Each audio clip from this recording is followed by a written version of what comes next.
Hello, product people. Welcome to the Product for Product podcast, hosted by Matt Green, data advocate and product manager, and Moshe Mikanovsky, product leader and author.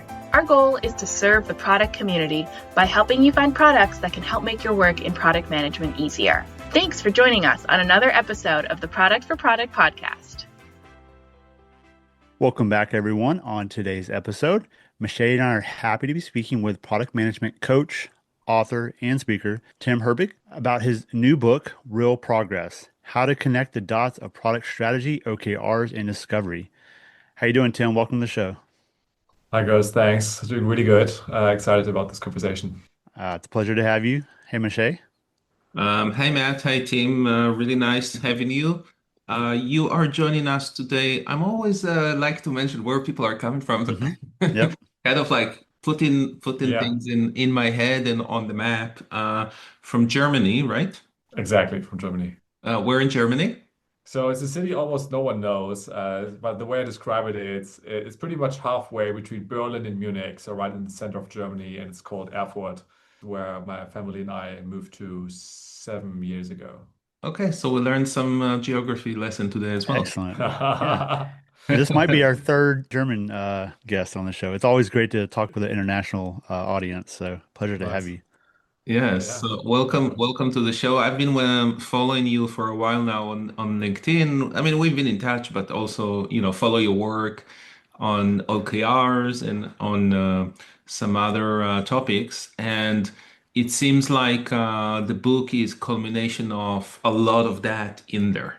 So tell us a bit about your background and how did you get to where you are today?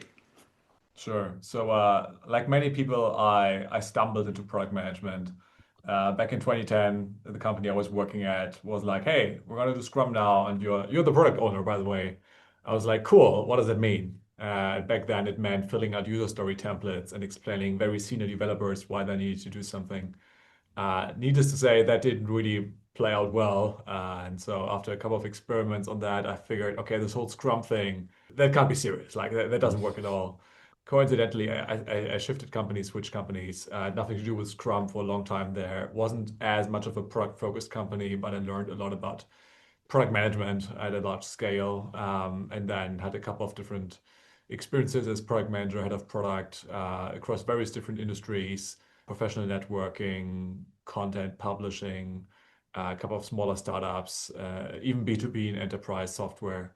And then in 2019, I went independent as a product management coach. And since then, had the pleasure of working with a lot of ambitious and curious product teams across the globe, among others on those three topics you mentioned, like strategy, OKRs, and discovery. Yeah, amazing. Yeah, I think that that's the trend, or it's not really a trend, it's the reality that none of us start in product and we kind of Yeah. stumbled into it or decided to move to it or whatever that was, right? Yep. Hopefully Yeah, the younger exactly. It generation was, yeah. will grow up wanting to be product managers. In Sorry? Germany, there's a university in Germany, like a private university, which has formal study track to become a product manager even. And I was Mm, like, oh, that's really, and like when I yeah. read like who these people are able to learn from, to hear from, I was like, wow, that saves you years of learning on the job. Hmm. So it's Yeah, interesting to see how that tries to be formalized, that education. yeah, that's absolutely true. Same here in Canada, we have a master's in one of the Mm. university, so you have to do it as a master level. But it's still, that, as you said, would save you a lot of aggravation there. But there is nothing like learning on the job. So you just have True. to learn. You just have to learn from the right people. That's that's the truth. Yeah, not so easy. Yeah, yeah.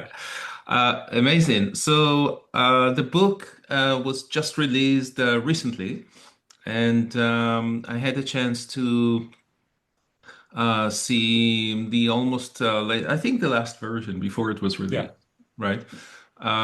So tell us about the book, how to, before we dive into it, how did you come up to write it? So for me, the funny thing that I have is ever since I went independent, most people that walk up to me at conferences or somewhere else, uh, like know me from one of the topics that I cover. They're like, oh, you're doing OKRs or you're doing discovery, you're doing strategy, and then they're surprised to learn I also do these other things. And when I work with companies, it's kind of similar. Like I start working, I get brought in for one of these topics, but then very quickly we together uncover that some of the root issues might stem from those adjacent processes. It's like, hey, your OKRs issue is not an OKRs issue, it's a strategy issue, or with discovery and OKRs. And so that's what I learned oftentimes, that pointing out the connections across these adjacent domains can be so powerful and eye-opening. And you don't have to strategize harder to might get better at strategy, because maybe your issue is executing strategy. So you have to focus on how to translate it to goals, etc. Hmm. And so I found this very, very interesting, this balance between the depth of the practice and pointing out the connections across them. Mm, And so I had this thought in me a couple of years. It resonated with me, but I knew that, or I found that whenever I had the thought of writing a book, I felt like it wasn't ready. Like I didn't have it in me to like put my head down for 1, 2 years, however long it would take to really write a book. Because I love to write, I write a lot of newsletters and blog posts, but the book is a different beast. mhm, And so I had this in me, and then there was this interesting moment, almost like 2.5 years ago. I was at a conference in Germany. It was then I was sharing a cab going back to the hotel, and it was in a cab with Petra Wille, Jeff Gotthelf, and I think Christina Wodke was in the cab as well. mhm. And those three, like, were starting talking about the book business and their book experience and their publishing, and et cetera, et cetera. And I was sitting there, I was like, shit, I have to write a book now as well. And then I think 2 weeks later, I had a call with my editor with whom I work on my blog post. I was like, would you go on the journey of writing a book with me? And she was like, you sure? I'm like, yeah, of course. It's pretty clear what I want to write about. How hard can it be? Uh-huh. And she was like, okay. Mhm. Yeah, and then I stumbled into that journey. And yeah, 2 years later, I hold the finished book in my hands. You, Amazing. you say that you like to write a lot. Did you already have a lot of the source material already accumulated for your book, or did you kind of just come up with the idea and So um, I thought so. yeah. I think the what I would say is that the core themes for each of the book's parts, those were ready. Like those I've Hmm. talked about, I've written about, I had them clear in my head, but I never had them laid out in a book format. That's what I quickly Hmm. realized. Like when I started Yep. writing, I was just grab this newsletter or this article, just slap it in there. Yeah, let's put this one here. This is Yeah. great. And then it's like, this doesn't work. This doesn't read Not well. flow. And so it was like, okay, how do I, on the one hand, simplify it that it doesn't require more context? On the other hand, how do I tie it to the other thing? What's the red thread essentially? Hmm. I think that was the biggest piece of work of finding out, what do I want to say about this practice? What do I want to say about OKRs, discovery strategy?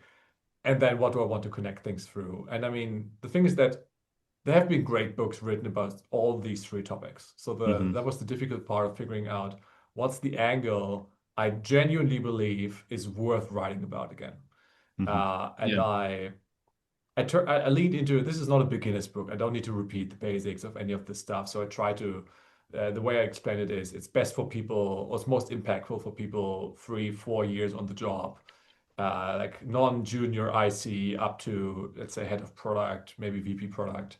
When you understand some basic stuff, then the book can be much more impactful. Yeah. Yeah, absolutely. I do. I did love in the book how you connected between the three, the strategy, OKRs, and discovery, because you're right. There are books about each one of those topics, but it's really about how they affect each other to become effective. And you had this diagram that you explained in the beginning, and you go through in the book as well, that shows the wheel. How do you call it Yeah, again? the The progress wheel. the progress wheel, Hmm. yes. So the progress wheel with the three components in there and how they affect each other, and how when you have these specific signals in each one of them, you have to move to the other to Right. do that. And then also throughout the book, in each one of the sections, it's not just about the section itself, just about strategy, but also how the others, how it impact the others, and how the others impact it. Yeah, exactly. I think like how how do I bridge that? And the way I try to do it is through questionless, right? I think because theory you could write a gazillion pages just about the different tactics you could do to connect these, right? You could say like this Mhm. framework or this step or that workshop, whatever. And I think I try to leave that to the reader to discover and rather point out through a couple of questions. Say if you're struggling with that or if this is a familiar struggle, why don't you look to your strategy, for example, or which parts of your strategy, just so that people get encouraged to explore a bit more. hmm So tell us a bit about each one of the sections and how do you see it, the way that they impact each other. Yeah, I think the what I'd like to start with is this first chapter that I call like making real progress, like to just set the stage, right? I think a fundamental principle I try to stay true throughout the book is that I think there's no shortage of frameworks out there, and I think every framework has its place. What I think sometimes gets lost for product people is that that they focus a bit too much on doing the framework correctly and doing the process correctly. Uh, and quite often, just ticking the box, just doing the rep, so to speak, might get you to a certain point. But if you only repeat doing that, you will not make real progress. As I say, you will make what I call alibi progress, as in you feel like you're moving forward because you're doing the thing, but the thing might no longer be in service of what you actually need.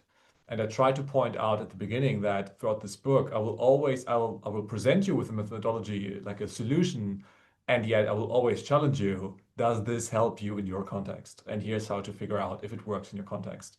Because that's much more important to find a tool or methodology that works in your context rather than following it as I've write it or someone else would write it.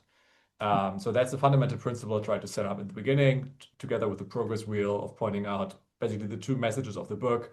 A, make sure this works in your context. I will give you prompts to figure out if it does. B, make sure or utilize those other domains, those other practices that you already have to make sure you advance it. And then I dive into the three chapters, the strategy, OKRs, discovery, more in depth to shine light on common patterns that might arise from using them.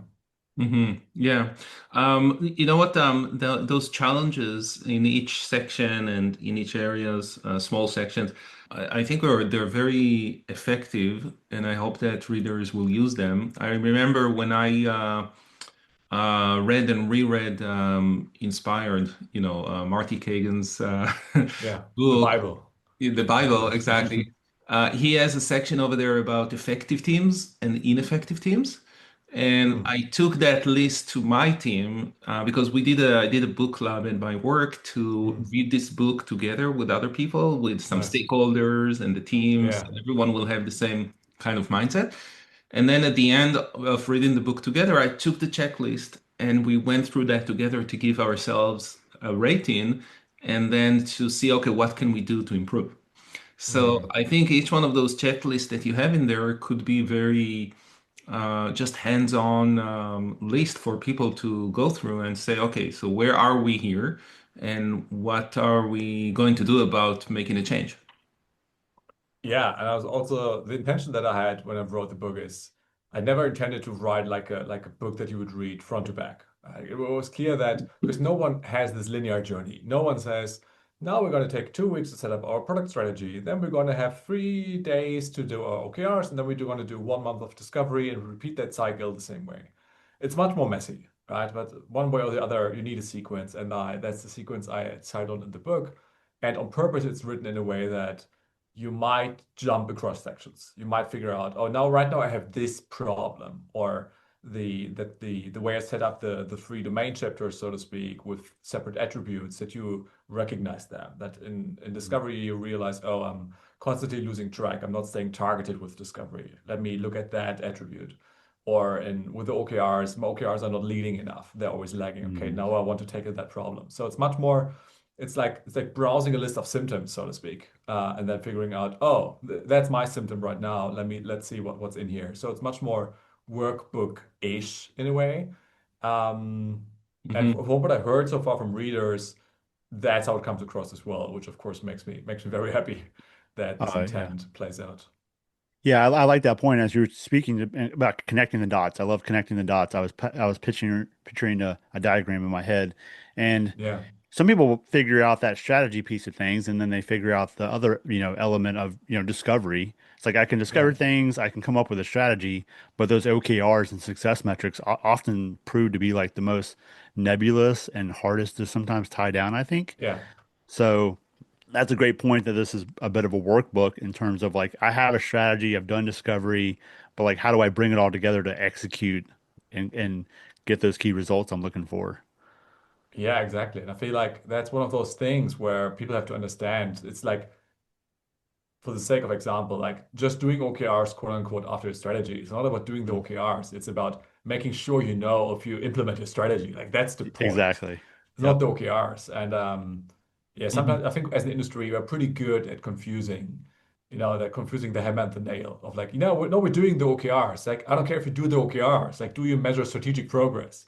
Yes. OKRs are just the vehicle for that. Yeah, and that to come across in the book really, really well. So I think you set it up front really nicely, and then you ask the right question there.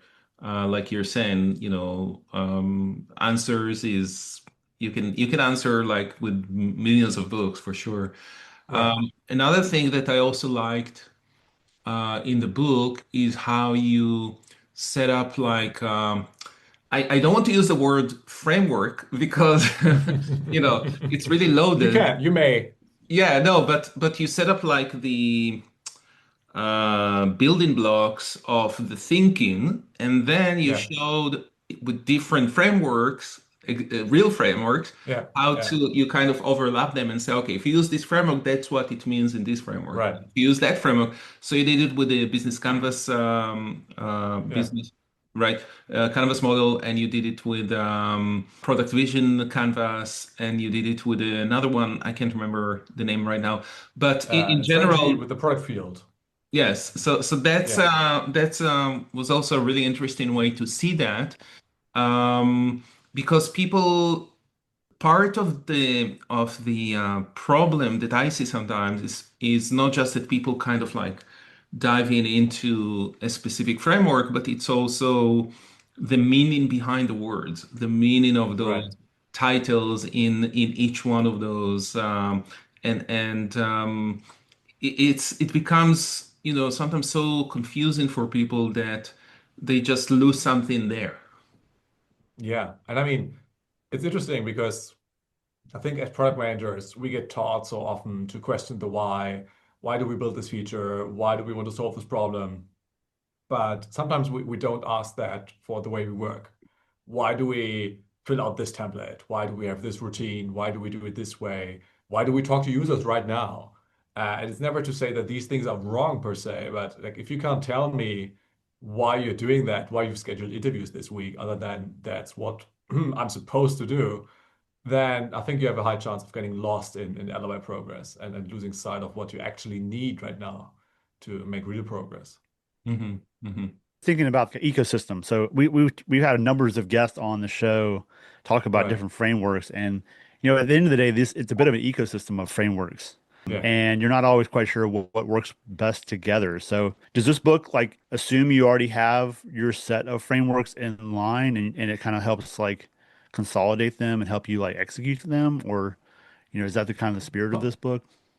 I think partially it does. I think what I heard from the readers so far is that I think it's a mix. Like for some frameworks, like some might be new to people, some might be they might have heard about it, that they haven't thought about how this could be applied in this context. I think the most obvious example for me is the idea of the sphere of influence, which is I don't even know if you would call it a framework, but you could. Mhm. And it's been around for such a long time. It's such a management classic thingy. But if you apply it to the context of OKRs or goal setting, really, it makes creates a lot of aha moments for people. So it's not about I think I never have like any kind of new framework in there. It's more like, hey, Mhm. this thing, this could come in really handy if you have this problem, and here's how it could work. And I think for people, what I hear most of the time, it's more about so yeah, for some things people might not have heard about. Some things people might have heard about but haven't thought about applying it in this context. And for some, it's just a good reminder, like, oh yeah, interesting. Yeah, that's how actually it's like, as you mentioned, like the business model canvas. Like, yeah, oh, that's how it like maps to the fundamental strategic questions. interesting, cool. Now it's like a little bit simpler, a bit more lightweight. So it's like lowering the bar, so to speak, to reducing the friction to apply some of these methods. Okay. Yeah. And at the end of the day, really connecting the dots between all the different things that Yeah. they have to know and they have to do, but in a way that it doesn't restrict them to go with one specific framework, but whichever Right. framework fits their situation. Right. And it's not a one size fits all, as we all know, like Yeah. different organizations, Unfortunately different not. teams. Yeah. Yeah. Yeah.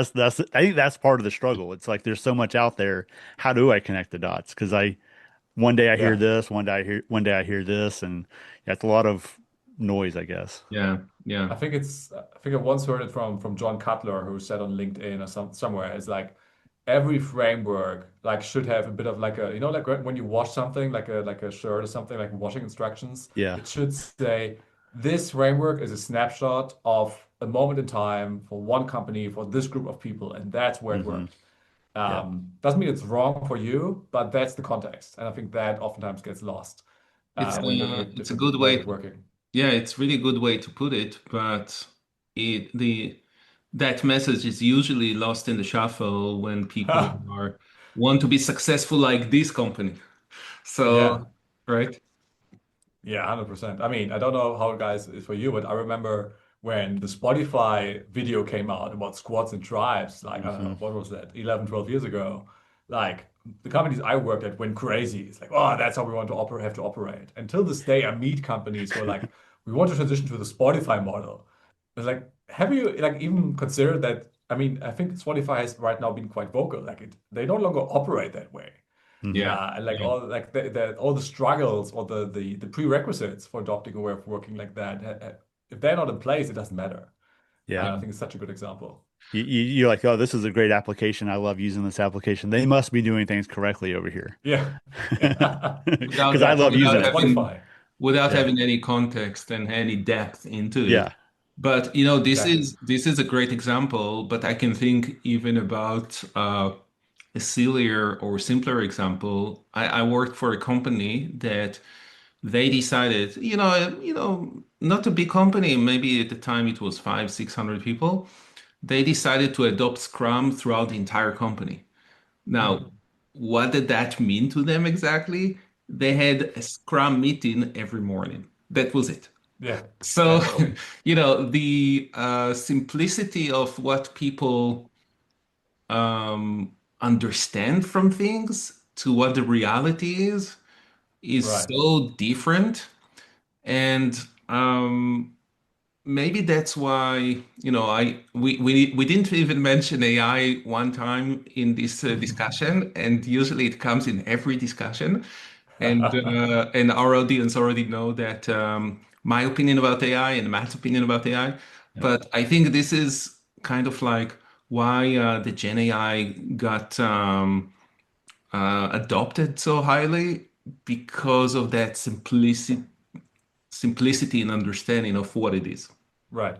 Yeah. I But think sorry, it's, I sorry for mean, the sidetracking here. no, I I love didn't mean that. to I do mean, I that. love that. I think it's because it's such an important part of the conversation. You mentioned Scrum, right? I think last couple of years, like Scrum has gotten a bit of a bad rap, right? It's like being process heavy and they're like a bit of demonized. And what I think is when I talk to people who are very true to the original idea of Scrum, they're like, that's not what's in there. That's like that's not what is described. It's the way some companies interpret and use it. So Mhm. Scrum is not the problem, it's how it's being used. It's nothing to do Hmm. with that. Yeah, And I think how that's and again, and where and the context it's been used. Absolutely, yeah, you absolutely. can make every framework like a nightmare for all the employees, every company operating model. Yeah, Right. So yeah, absolutely. One thing that I really wanted to ask you about was in strategy, not because the other areas are not important, OKRs and discovery. I mean, each part of this is really important, but I Mm. think strategy is really at the root of it, and which is where everything is coming from after the product Yeah, vision and stuff like that. You break it down. What I really want you maybe to share with the audience is how you break it down, because I've seen it in right. different ways. I'm teaching it myself in Yeah, specific ways, yeah, not unsimilar to yours, but a bit different. And then when Yeah. I read yours, I was like, oh, okay, that also opened my mind to different way of thinking. And Right. that's what I love about product management and reading new books in product management Yeah. because I always learn something new. So I might adopt some of the ways that you're talking about. Yeah. So tell us how you see product strategy, like the components of it, Yeah. etc. So I think one thing that's important for the audience to understand is like the bias that I have is that most of the time I work with SMBs to enterprise level companies. So product strategy in that context, of course, carries a different weight and has a different scope than it might have for an early stage startup or like a scale up. As in, it is product strategy. It typically exists within the company, a larger company. So there's like a company strategy, and there are multiple products in that company. So product strategy needs to have a different angle, needs to tie in with different domains in the company. And so that's why, for example, why I talk in the book about the relationship between product and company strategy so often, because that's the experience that I have. What's the handover point? What does company strategy has to deliver to the product strategy? What does product strategy have to contribute? And to make sure this relationship actually makes sense. And the other thing is that as we mentioned before, like there's so much good stuff on strategy out there. Personally, I think most of the stuff that's been written, like the classics, like How to Win, Good Strategy, Bad Strategy, these are really good company strategy books. For most product teams that I meet who have to think about product strategy within a company, they don't acknowledge all the challenges. And I think that was something that was true to my heart, to demystify that a bit more. And again, there's so many flavors. Like, what is a product in your company has so many different definitions. And what I try to also set up is I think it's much less about quote unquote the product strategy. It's about strategic thinking for your product. Hmm. Same, but different. And I think this could just like again reduce the friction, lower the bar a bit for just like, okay, strategic thinking requires answers to these questions in some shape or form, whether it's for this canvas, a Google page, Google Docs one page, or whatever it is. And again, I try to come from what's the value it has to provide. And you mentioned that it's one of those important leverage points for making decisions. So I think it has to, on a higher scale, has to enable teams to say no to things within the parameters of the company strategy and like reinterpret this layer above them essentially for the scope of their product. And some things you can adopt one-to-one from the company strategy because you can't say, my product is self-service when the company is sales-led. Like that probably doesn't work, or Mm-hmm. vice versa. But Hmm. some things you can reinterpret, like a more niche audience you want to focus on, or a specific job you want to get done, or how you differentiate from other solutions on the market for your product. So I try to come from, okay, what do you need to say no to things? And typically, you can express that across some of the core things like Roger Martin has laid out, like who's the market, the problem, the differentiation, the alternatives, the value prop, etc. And making sure you have some kind of answer to these questions, either as a pretty semi-informed guess, then that's where discovery comes in, or something that's pretty certain, then you can turn it into a measurable goal. And so that's where I try to come from these basics and then think about, okay, if we agree on that, within that playground, we can then pick the tools and building blocks to say, what do we need to express to say no to things? Yeah, no, that makes a lot of sense, and I do work with a lot of startup founders that most of them don't have background in product management, Yeah, and they may, most of the times they will confuse or they will think it's the same, like you said, the strategy yeah, of the company and the strategy of the product. And many times, when you don't have any product, it's your first one. It hmm, might be. But yeah, I always like try to show them, how it's usually different and how usually there are different areas in there that you want to think about that are much more strategic to each level. Because the right. product is really at the end of the day, it's much more like tangible than a Yeah, business. I mean, a business yeah, is exactly. tangible as well, but a product is something you have to build where Mm-hmm. well, you build a company as well, but I think you know what I mean. Yeah, 100%. I think I also got very inspired in my strategic thinking from Casey Winters, who's a former Eventbrite CPO. And I think I like his very pragmatic writing and thinking. And he once wrote a great piece on company versus product versus feature strategy. And in there, he acknowledges, look, if you're early stage, your company is your product and vice versa. Like, don't artificially fall for layers or something. Like if you're very early stage, like you need to have a strategy. You have one product. The product, if the product doesn't exist, the company doesn't exist. As you grow, as you build a portfolio of products, as you become a two-sided marketplace or whatever, yeah, that's when you have to think about differentiating company and Mhm. product strategy. Yeah. I mean, you still can have a company vision and a product vision that are quite Absolutely. different because the vision usually Yeah. of the company is bigger than the vision of a product. Yeah. But that's Yeah. really where it should come from, those Yeah. visions. Um, we should really talk also about the other two areas, the OKRs and the discovery, because if we don't, then we will, in a bit deeper level, the way we just talked about strategy. Because if we don't, Yeah. we will fail the idea Connect of the the dots. book of connecting them, right? So, Or it's a Yeah. cliffhanger for the readers. Yeah, So that's right. That's right. that's also true. That's also true. So maybe just share with us like two big ideas from each one of them. yeah. Yeah. So I think trying to use the progress wheel idea as like a jumping off point. I think, for example, if we look at what are some of the challenges or struggles you might have in strategy, for example, like one challenge might be, we touched on that, is how do I know my strategy is working? How do I ensure my strategy gets implemented, gets executed? And turning your strategy choices into measurable goals, for example, through OKRs, is an effective way for doing that.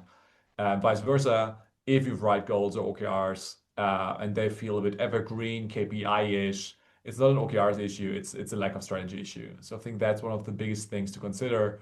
Like if you have the symptom that the OKRs might not be the issue, and consequently, if you struggle executing your OKR, your strategy, how clear are you on how would you know the strategy has worked out? Like which metrics would tell you that? And if you don't have that, well, then it's a good exercise to do, which should also benefit your goal setting. And on the other side, when I once had a boss who said, strategy is what you label it afterwards when you've done the work, because then you know what has worked and everything. And always have to laugh about that a bit because I think many teams try to chase ultimate certainty when it comes to strategic choices. It's like, oh, have more analysis. We have to get really certain, really sure. And I think I like the ambition, right? To not make wild guesses, and yet I think you can only become as certain to a certain degree. So I think it's about acknowledging where the biggest risks in our strategic choices, where it's just rough, loose conviction, and what can we do to make that informed conviction.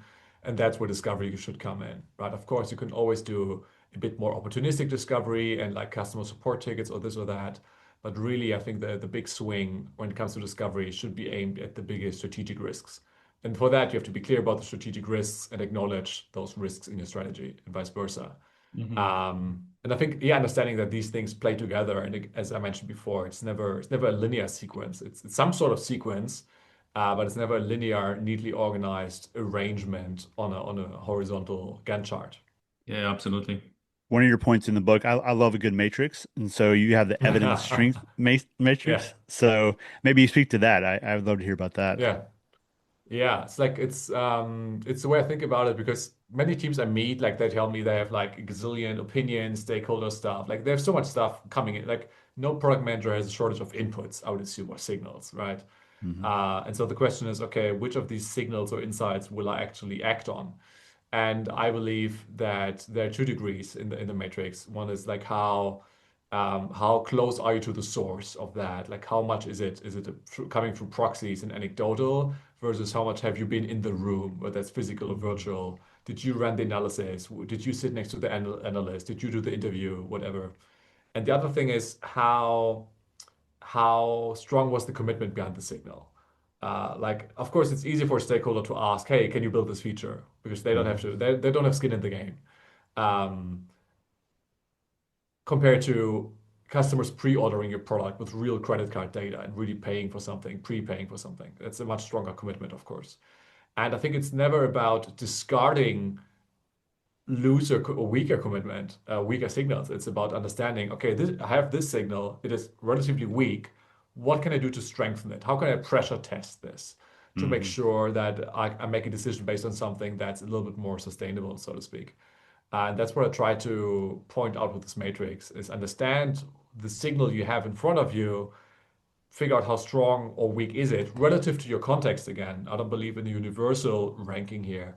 But how can you get closer to it and how can you increase the commitment?